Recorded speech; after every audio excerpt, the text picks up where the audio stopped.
తెలంగాణ ముఖ్యమంత్రి యనుమల రేవంత్ రెడ్డి ఢిల్లీ టూర్పై విపక్షం బీఆర్ఎస్ గొగ్గోలు పెడుతున్న సంగతి తెలిసిందే.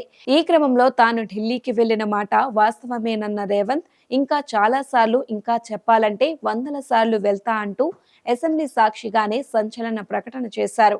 అయినా ఢిల్లీ వెళ్తున్నది తానేదో గోటీలు ఆడటానికి కాదు కదా అన్న రేవంత్ కేంద్ర మంత్రులను ప్రధానిని కలుస్తున్నానని చెప్పుకొచ్చారు. రాష్ట్ర ప్రయోజనాల మేరకే తాను ఢిల్లీ వెళ్తున్నానన్న రేవంత్ తాను ఢిల్లీలో కలవనని మంత్రి లేరంటూ చెప్పారు.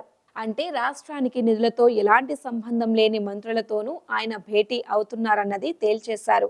ఈ టూర్లలో నిధులతో పాటుగా ఓ కీలక గుట్టును కూడా రేవంత్ విప్పినట్లుగా విశ్లేషణలు సాగుతున్నాయి. ఇటీవలే దుబాయ్లో బాలీవుడ్ కు చెందిన కేదర్ మృతి చెందిన సంగతి తెలిసిందే. టాలీవుడ్ లో ఓ 2-3 సినిమాలను నిర్మించిన కేదర్ టాలీవుడ్ ప్రముఖులతో అత్యంత సన్నిహితంగా ఉంటున్నట్లు ప్రచారం సాగుతోంది.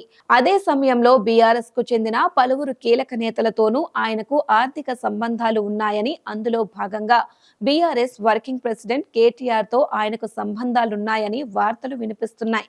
సినీ ప్రముఖులు, రాజకీయ నేతల వద్ద పెద్ద ఎత్తున నిధులను సేకరించిన కేదర్ వాటిని ఆయా కంపెనీలలో పెట్టుబడులు పెట్టినట్లుగా కూడా ఆరోపణలు వినిపిస్తున్నాయి. ఈ క్రమంలో తమ గుట్టు ఎక్కడ బయటపడుతోందన్న భావనతో కేదర్ అంత్యక్రియలు అక్కడే జరిగించినట్లు స్వయంగా రేవంతే ఆరోపిస్తున్నారు. కేదర్ మృతి వెనుక దాగి ఉన్న గుట్టును రేవంత్ విప్పేశారన్న వాదనలు వినిపిస్తున్నాయి.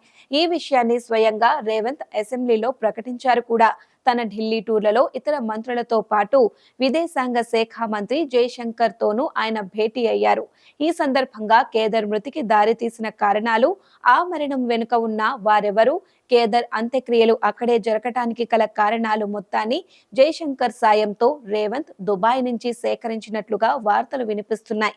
ఈ వివరాలను సమయం వచ్చినప్పుడు బయట పెడతానన్న రేవంత్ అందులో ఏముందన్న విషయాన్ని మాత్రం వెల్లడించలేదు.